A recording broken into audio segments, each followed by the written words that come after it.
За энэ хэсэгт болохоор simple буюу төврийн талаар ерөнхийдөө ярий. За энэ дээр бол яг харьцангуй paper дээр орж ирэх магадлал нь цөөхөн гэхдээ нөгөө нэг central limit theorem гэвэй төвийн хязгаарын теорем гэж юу болох вэ гэдэг талаар тайлт ерөнхийдөө ярий. Гэтэ бидний мэддэг зүйл байгаа estimation дээр тайлбарлсан.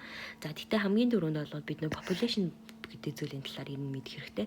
Популяц бол ерөнхийдөө яаж байгаа вэ? Бидний судалгаа сонирхоод байгаа тэр зүйлүүд бүх нийт зүйлийг хэлж байгаа зүйлийг популяц гэдэг. Одоо жишээлбэл энэ Монгол улсад байгаа багш нарын талаар гэх юм бол бүх багш нарын бол популяц болж ирнэ гэсэн. За энэчнээс болохоор яаж байгааг бид нар түүгэр гэдэг ойлголт яригдчихэж байгаа. Тэгэхээр түүгэр бол тухайн популяцийн тодорхой нэг хэсгийг бол тайлбарлаж өгч байгаа. Тэгэхээр одоо юу гэдгийг нийт багш нарын дундаас одоо Кембриж хөтөлбөр заадаг багш нар гэдэг ч юм уу тий. Эсвэл яг зүгээр математикийн багш нар гэдэг ч юм уу нэг иймэрхүү байдлаар түүгэр авч болно. За тэгээд тухайн популяцийг төлөөлөх боломжгүй түүгэр байна гэх юм бол тэр бол нөгөө хэлбийсэн буюу одоо нөгөө нэг төлөөлөх чадваргүй байна гэдэг санаа бол яригдана.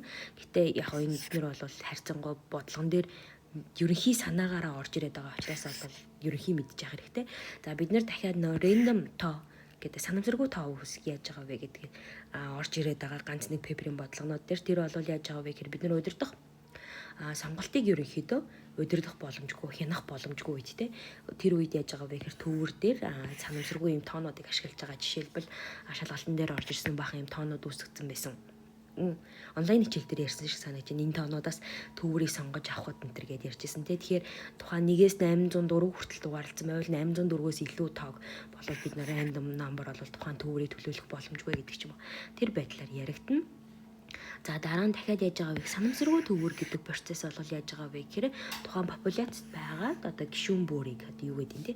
Тэр тухайн зүйл болгон сонгогдох боломж хоорондоо тэнцүү байгаа шүү гэдгийг тайлбарлана.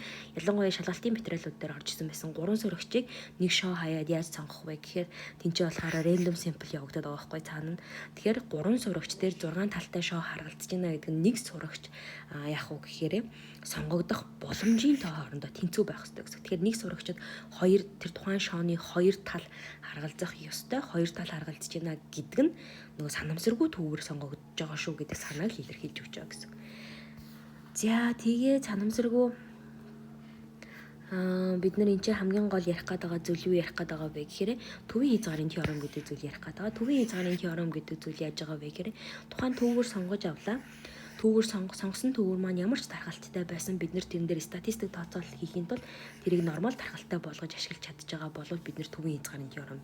Тэгэхээр одоо нөгөө бодлогон дээр нэг юм асуултууд байсан шүү дээ. Энэ дээр төвийн хязгаарын теорем ашиглах нь зөв байсан уу, буруу байсан уу? Хэрвээ тухайн бодлого өөрөө нормал тархалттай гэж заагаад өгсөн байгаа тохиолдолд бид нар төвийн хязгаарын теорем ашиглах шаардлагагүй.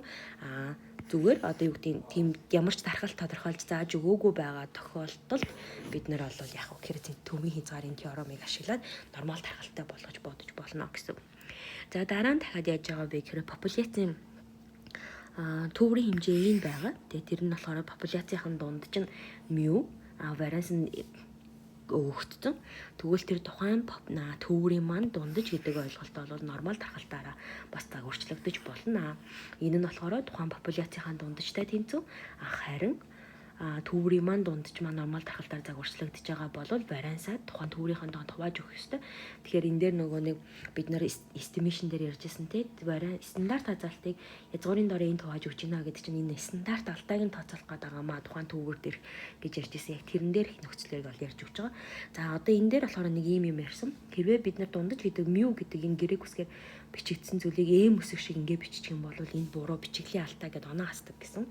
Тэгэхээр төвөр дээр болохоор бид нар төврийн доор дээр бол дандаа зураастай байх хэвээр шалгалтны онлайн хичээл дээр ярьжсэн те дээгүүр нь дандаа ингээ төврийн дунд чинь ингээ зураастай тэмдэглээс энийг хэрвээ жишээлбэл x гэдэг ч юм уу байдлаар биччих юм бол энэ бас мөн алдаан тооцогддог. Тэгэхээр төвөр өгөгдсөн бол заавал зөрөө зураастай мю өгөгдсөн бол мюгээрээ бичих ёстой байх нь л гэсэн. Тэгэхээр ерөнхийдөө яг бид нарын бол estimation дээр ярьсан байгаа зүйл байх нэ.